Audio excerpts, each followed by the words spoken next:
Viewers, আসসালামু আলাইকুম। আমি আজকে তৈরি করছি ঝটপট জিলাপি। ঝটপট বলছি কারণ আমার মেয়ে ইফতারিতে জিলাপি খেতে চাচ্ছে, আর এখন যেহেতু লকডাউন চলছে সেজন্য বাইরে থেকে জিলাপি আনা সম্ভব নয়, তাই ঘরেই তৈরি করছি। আর আমার এই জিলাপির রেসিপিটি আপনাদের সঙ্গে শেয়ার করছি। আমি প্রথমে তৈরি করছি চিনির শিরা। এজন্য নিচ্ছি 2 কাপ চিনি ও 1.5 কাপ পানি।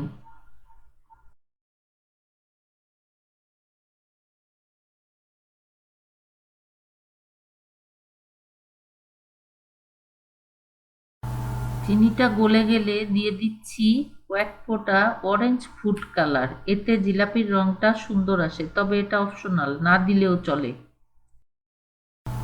এখন দিয়ে দিচ্ছি 2 চা চামচ পরিমাণ লেবুর রস। লেবুর রসটা দিলে চিনির শিরা ঘন হয়ে জমে যায় না।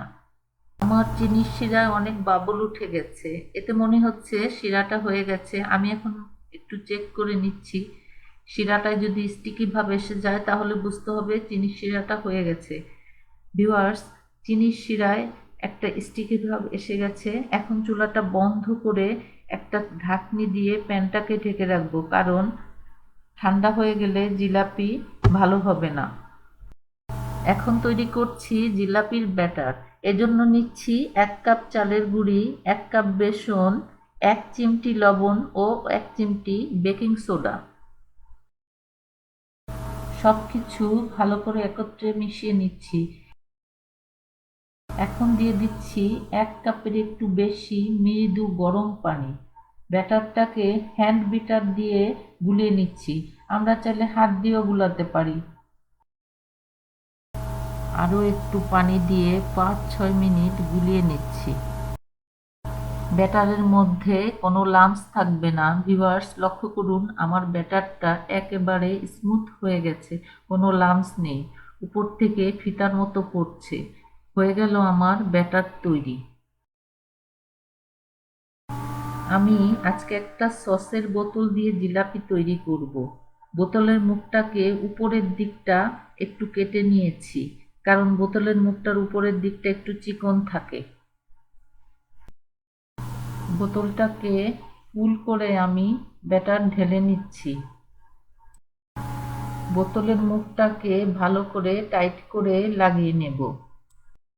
এখন একটা প্যানে 2 কাপ পরিমাণ তেল গরম করে চুলাটাকে মিডিয়াম ফ্লেমে রাখবো।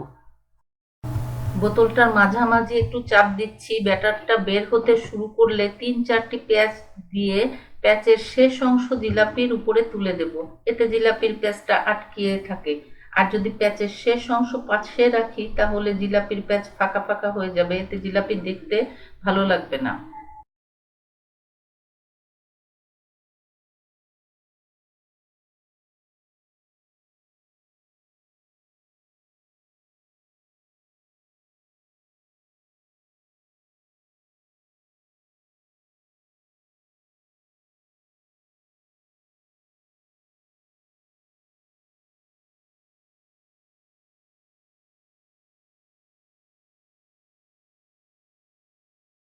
এখন জিলাপিগুলো 2 পিঠ মিডিয়াম ফ্লেমে হালকা বাদামি করে ভেজে নিয়ে ভালো করে তেল ঝরিয়ে চিনির শিরায় দিচ্ছি।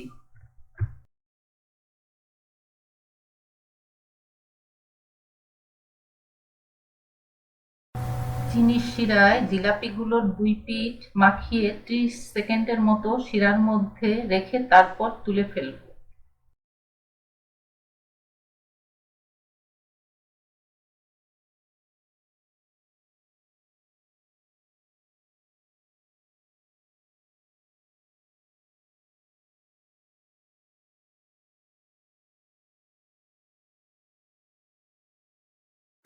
এভাবেই সব জিলাপিগুলো তৈরি করে নিলাম।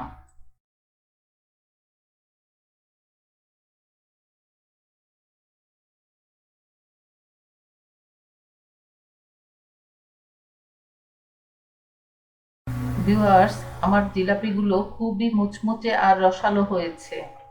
আপনারাও বাড়িতে ট্রাই করবেন। ভালো থাকবেন। আল্লাহ হাফেজ।